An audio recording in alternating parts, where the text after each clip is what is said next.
Setelah penaklukan kota Mekah pada bulan Ramadan tahun 8 Hijriah, Mekah kembali menjadi kota suci seperti yang disucikan oleh Nabi Ibrahim alaihi salam. Masyarakat Arab berbondong-bondong datang kepada Rasulullah Sallallahu Alaihi Wasallam mengikrarkan diri memeluk agama Allah. Dengan demikian, seluruh suku-suku Jazirah Arab nyaris berpadu dalam pelukan Islam.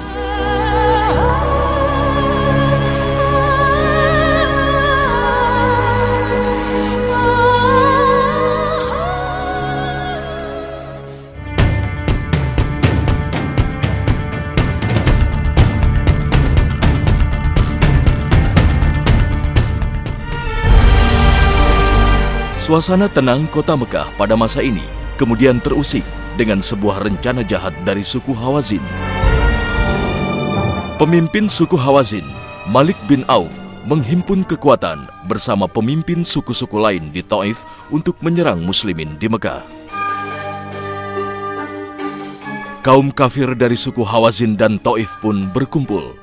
Mereka tak hanya membawa pasukan penyerang sebanyak 12.000 orang, tapi juga harta benda, anak-anak, serta istri-istri mereka, sehingga total jumlah mereka mencapai 25.000.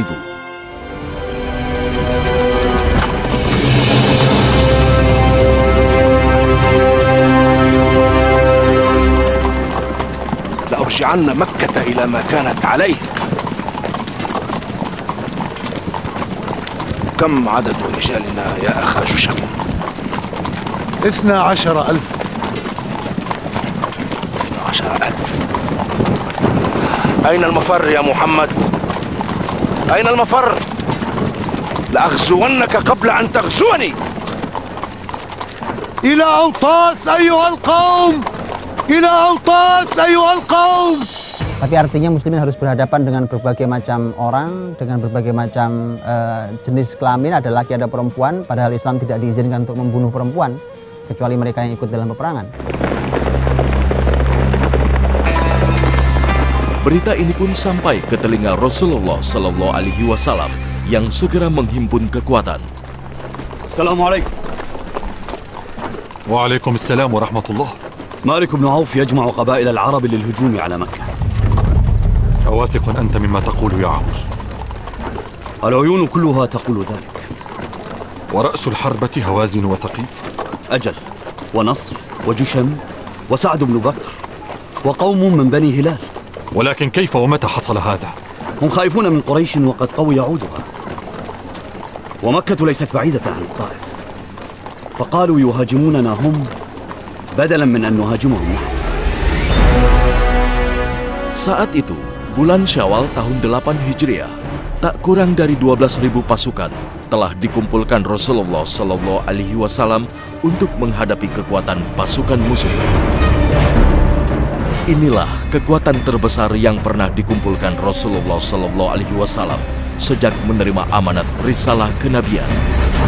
Rasulullah Sallallahu Alaihi Wasallam tak ingin bertemu dengan kaum Hawazin di kota Mekah.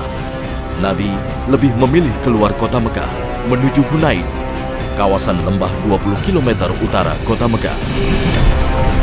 Khalid, يقول رسول الله اذهب بفرسانك فكن حرس المقدمة واحذر مالك بن عوف فهو قائد بارع. يأمر رسول الله السمع والطاعة. Jumlah kaum muslimin yang demikian besar inilah yang justru menjadikan masalah tersendiri di kalangan muslimin, bahkan menjadi titik terlemah kekuatan muslimin. Dan ini yang merupakan kunci kekalahan muslimin di awal peperangan yang itu diabadikan oleh Al-Quranul Karim dalam surat At-Taubah, di mana Allah Subhanahu wa taala berfirman, laqad nasarakumullahu fi mawatin katsirah wa yauma Hunain id a'jabatkum kathratukum wa lam tughni ankum syai'a. Ingatlah ketika Allah Subhanahu wa taala menolong kalian di banyak peristiwa, termasuk di dalam perang Hunain. Allah menolong kalian ketika kalian merasa bangga dengan banyaknya jumlah kalian, dan itu tidak pernah bisa membela kalian. Jadi Al-Quran menyampaikan satu masalah yang paling utama, dari situlah berawal kekalahan muslimin. Tetapi yang muncul di kalangan para sahabat, terutama mereka yang baru masuk Islam saat itu hadirnya, yang muncul dalam hati mereka adalah bahwa lan nughlabal yauma min qillah, itu terucap di lisan-lisan mereka. Hari ini kita tidak mungkin kalah karena hanya karena jumlah kita yang sedikit. Jumlah kita sangat banyak, jadi kita tidak mungkin kalah karena sedikit. Maka ini secara pelan tapi pasti kalimat itu menyebar di lisan-lisan masyarakat saat itu yang bersama Nabi Shallallahu Alaihi Wasallam, di lisan pasukan Nabi SAW. Terlihat wajah Nabi begitu sedih. Nabi SAW sedih sekali kalimat itu muncul. Mengapa Nabi sedih? Karena begitu yang muncul adalah angka, yang muncul adalah hitungan-hitungan seperti itu, maka muslimin lupa dengan Allah Subhanahu wa Ta'ala. Padahal muslimin tidak akan pernah menang, dan memang tidak akan pernah ada kemenangan dari pasukan yang kecil terhadap pasukan yang besar kecuali dengan izin Allah Subhanahu wa Ta'ala. Karena itulah maka muslimin berangkat dalam keadaan sembrono. Bukti sembrononya di awal adalah perjalanan 20 kilo ditempuh dalam 4 hari. Lazimnya perjalanan pasukan zaman itu satu hari harusnya mampu menempuh 50 km. Itu menunjukkan mereka santai, mereka berpikir mereka tidak akan bisa dikalahkan dan seterusnya. Efeknya adalah begitu mereka sampai di Hunain. Hunain adalah lembah, mereka turun ke lembah, tidak ada strategi sama sekali. Orang-orang Ansor menangis. Mereka mengatakan, Rodina ya Rasulullah, Rodina ya Rasulullah, kita ridho, kita ridho membawa pulang engkau. Biarkan mereka membawa sampah dunia.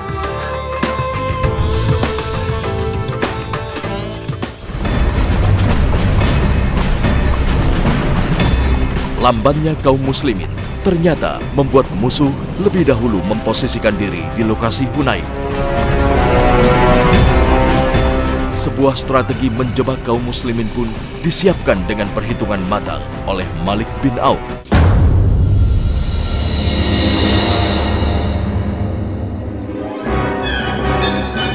Maka saat muslimin tiba di lembah Hunain, serangan mendadak musuh membuat kocar-kacir pasukan muslimin. Khalid bin Walid yang kala itu memimpin pasukan terdepan jatuh terluka. Mata Khalid ya Ibn Auf. Pasukan Hawazin semakin solid dan memporak-porandakan muslimin. Disinilah ujian besar tengah dialami kaum muslimin.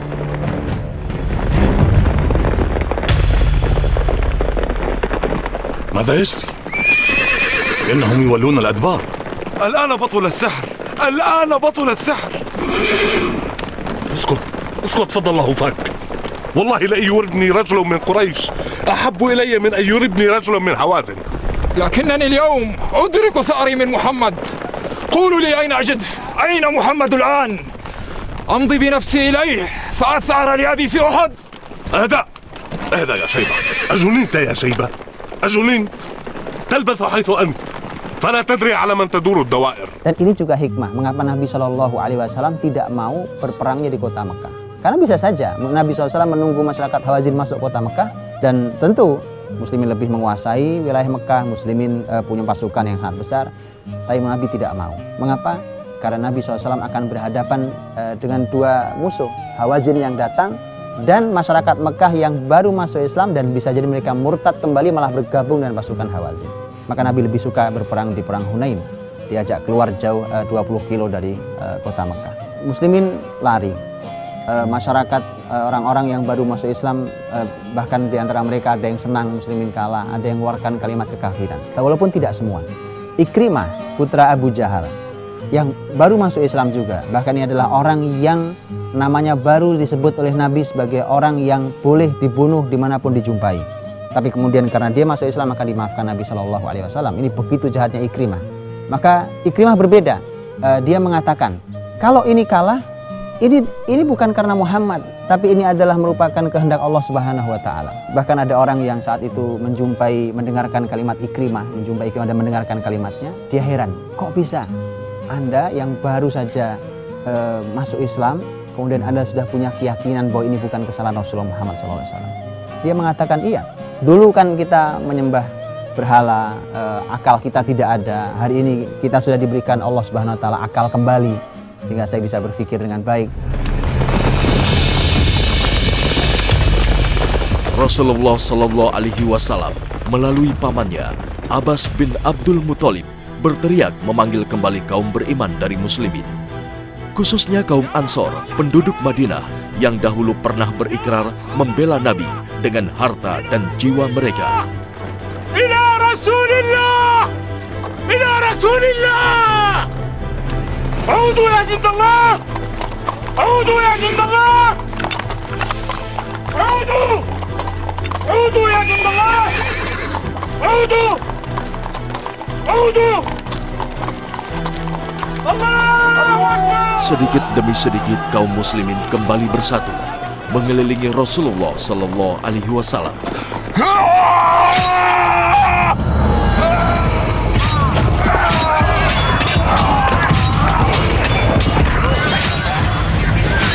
الآن حمي الوطيس! الآن حمي الوطيس! يقول لكم رسول الله: اصمدوا يا أنصار الله! اصمدوا يا أنصار الله! Namun jumlah sedikit dengan kualitas keimanan yang matang menjadi kekuatan dan amunisi besar bagi kaum muslimin. Mereka seperti induk sapi yang mendengarkan suara anaknya merintih atau meminta tolong, dia lari secepatnya, mereka berlari menuju Rasulullah Shallallahu Alaihi Wasallam. Sekarang berkumpul, tapi tidak semua. Kumpul ada disebutkan 100 orang, tapi 100 cukup untuk orang-orang yang beriman. Perlahan tapi pasti jumlah itu terus bertambah sampai kemudian Rasulullah Shallallahu Alaihi Wasallam bersama para sahabat yang jumlah mereka sedikit tapi masuk dalam ayat kam min fi'atin qalilatin ghalabat fi'atan katsira biidznillah. Berapa banyak kelompok yang sedikit, yang kecil tapi mampu mengalahkan kelompok yang besar tapi dengan izin Allah Subhanahu wa taala. Kemudian Nabi SAW mengangkat tangannya ke langit. Ya Allah, turunkan pertolongan-Mu. Ya Allah, berikan kepada kami apa yang telah Engkau janjikan. Dan Nabi SAW kemudian juga mengatakan tidak pantas orang-orang Hawazin itu menang melawan kami. Beginilah cara berdoa yang benar. Dan inilah yang disampaikan oleh Nabi SAW agar doa mudah dikabulkan Allah. Makanya dalam adab berdoa, Rasulullah SAW mengajarkan adab al-ilhah namanya. Itu meminta, merengek pada Allah Subhanahu wa taala, meminta dengan pasti dan tidak dalam keadaan kita meminta dalam hati yang lalai atau meminta sekedarnya, tapi harus sangat bersungguh-sungguh. Dengan cara itulah maka doa dikabulkan oleh Allah Subhanahu wa taala. Benar saja, kaum muslimin menyerang jantung perlawanan musuh dengan gagah perkasa disertai keimanan kuat akan pertolongan Allah Subhanahu wa taala. Musuh terkejut hingga terdesak hebat. Tak ada jalan lain bagi mereka kecuali meninggalkan lembah Hunain. هوازن الانسحاب! هوازن الانسحاب! وانتظل ثقيف كي تحمي المؤخرة! هوازن الانسحاب! هيا انسحب هيا! Mereka mundur dengan meninggalkan istri-istri dan anak-anak serta harta benda mereka yang cukup banyak. Harta benda inilah yang kemudian menjadi harta rampasan kaum muslimin. Disebutkan dalam sejarah bahwa ada 6.000 wanita yang ditahan oleh muslimin. Unta berjumlah 24.000 unta. Kambing berjumlah 40.000 kambing. Bahkan mereka juga meninggalkan emas-emas mereka. Emas mereka tertinggal lebih dari 4.000 uqiyah. 4.000 uqiyah itu paling tidak sekitar 150 kg perak. Jadi harta yang sangat besar. Kemudian dikumpulkanlah ghanimah itu. Kemudian oleh Nabi SAW, ghanimah itu sementara tidak langsung dibagi. Karena Nabi SAW ingin melanjutkan perjalanan ke arah Taif untuk mengepung wilayah Taif. Peristiwa inilah yang kemudian membuat sadar para kelompok tulaku atau orang-orang yang belum beriman yang ikut serta Nabi menyerang musuh. ولكن لما لا أصير من أتباعه ولم أرى منه إلا السماحة والكرم والعفو عند المقدرة. ألم يكن باستطاعته أن يقتلنا جميعا؟ بلى ورب الكعبة. ألم يكرمك يا صخر حين قال من دخل دار أبي سفيان فهو آمن؟ بلى والرحمن. ألم يكن معنا جميعا الحليم الحكيم واسع الصدر؟ بلى. وها هو ذا يظهره الله على أعدائه بل وينصره في كل معركة حتى بعد أن ينهزم أتباعه. أليس كذلك يا صخر؟ بلى بلى. إذن والله لهو نبي، وقد آن الأوان أن نؤمن به جميعا، فما خاب من سار وراء رسول الله. يا قوم، إني أشهد أن لا إله إلا الله، وأشهد أن محمدا رسول الله، وإني ذاهب إليه، فمن أراد منكما أن يلحق بي فليتبعني.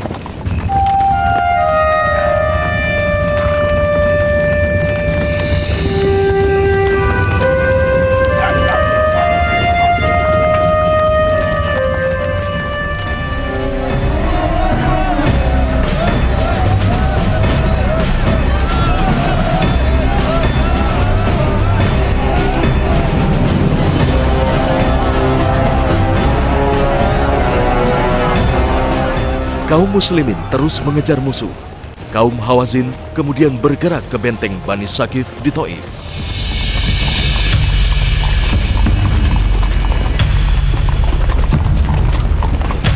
افتحوا البوابة.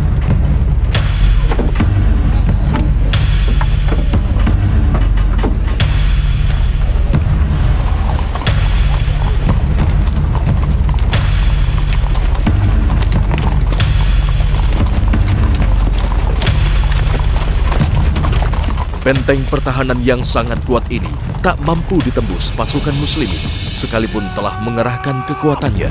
إلى السور. هيا تسلقوا السلالم. هيا تسلقوا السور. هيا.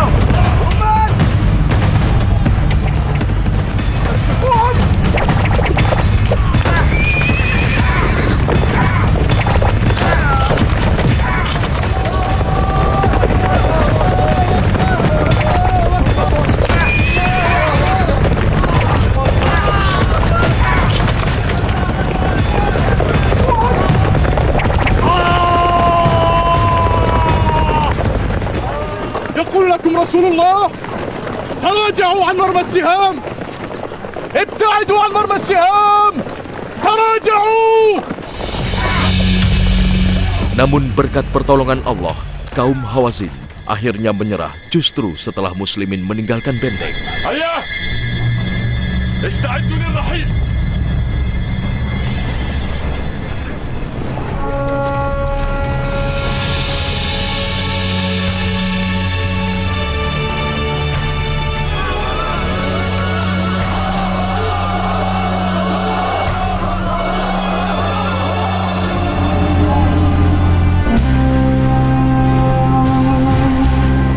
Kaum Hawazin menyerah dan akhirnya berikrar memeluk agama Allah.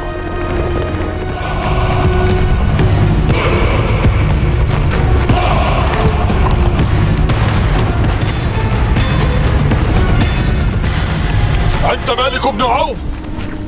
خالد دعه يدخل.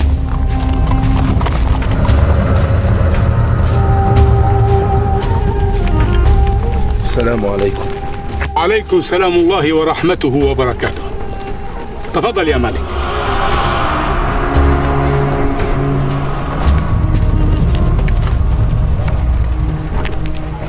رافقتك السلامة يا مالك. رافقتك السلامة.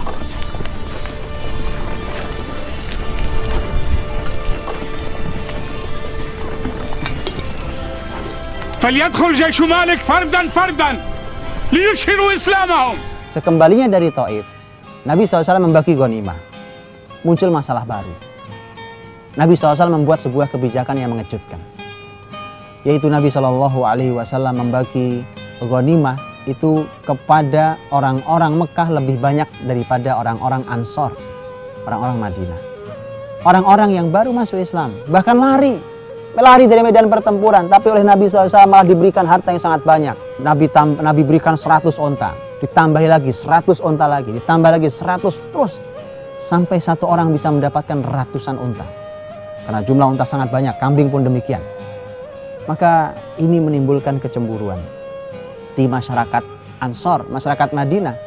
Mengapa Nabi SAW saat orang-orang Mekah yang baru masuk Islam itu lari, Nabi malah memanggil orang-orang Ansor, orang Ansor yang hadir dengan para sahabat Nabi yang dari Mekah tapi yang sudah lama dan kuat imannya.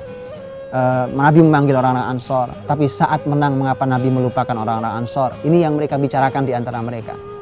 Nanti sampai di telinga Nabi Shallallahu Alaihi Wasallam, dan Nabi SAW adalah orang yang ahli dalam menyelesaikan apapun konflik di kalangan para sahabat, dan kita harus belajar pada Rasulullah SAW. Di antara kalimat Nabi Shallallahu Alaihi Wasallam saat Nabi menyelesaikan kasus itu nanti di kota Madinah, Nabi mengumpulkan orang-orang Ansor. Dikumpulkanlah mereka.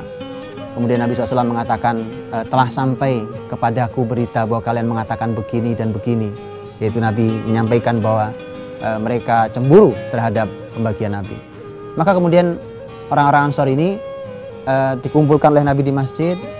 Khusus orang-orang Ansor saja, Nabi tidak mengizinkan untuk dilebarkan masalahnya. Sampai kemudian Rasul mengatakan, kata Nabi, ya Allah, rahmatilah orang-orang Ansor dan anak-anaknya. Ya Allah, rahmatilah mereka. Dan demi Allah, kalian harus tahu, kalau bukan karena hijrah, maka aku adalah aku adalah bagian dari orang Ansor. Hanya karena ada hijrahlah, maka kemudian aku di Mekah dulu, baru kemudian ke Madinah. Dan Nabi SAW mengeluarkan sebuah kalimat yang ini membuat menangis. Beliau menangis. Seluruh orang Ansor yang hadir pun nangis sampai hingga basah jenggot-jenggot mereka. Nabi SAW mengatakan, kata Nabi, demi Allah, kalau masyarakat semua manusia melewati tempat yang indah dan orang-orang Ansor melewati lembah yang penuh dengan duri, maka demi Allah aku akan melewati jalan yang dilalui oleh orang-orang Ansor. Kemudian Nabi mengatakan, tidakkah kalian ridho orang-orang itu mengambil pulang sampah-sampah dunia, sementara kalian membawa pulang Muhammad? Hati yang disentuh oleh Nabi SAW, karena mereka punya iman, disentuh dengan bahasa iman. Ini beruntungnya ketika kita punya generasi yang beriman. Sentuhannya sentuhan iman, maka masalah yang bisa membesar itu kemudian seketika selesai. Nabi menangis, orang-orang Ansor menangis. Mereka mengatakan, rodina ya Rasulullah, rodina ya Rasulullah, kita ridho membawa pulang engkau. Biarkan mereka membawa sampah dunia, unta, kambing, harta, emas, perak, sampah dunia, kata Nabi SAW. Biarkan, tapi kita membawa pulang Rasulullah Muhammad SAW di rumah-rumah kita.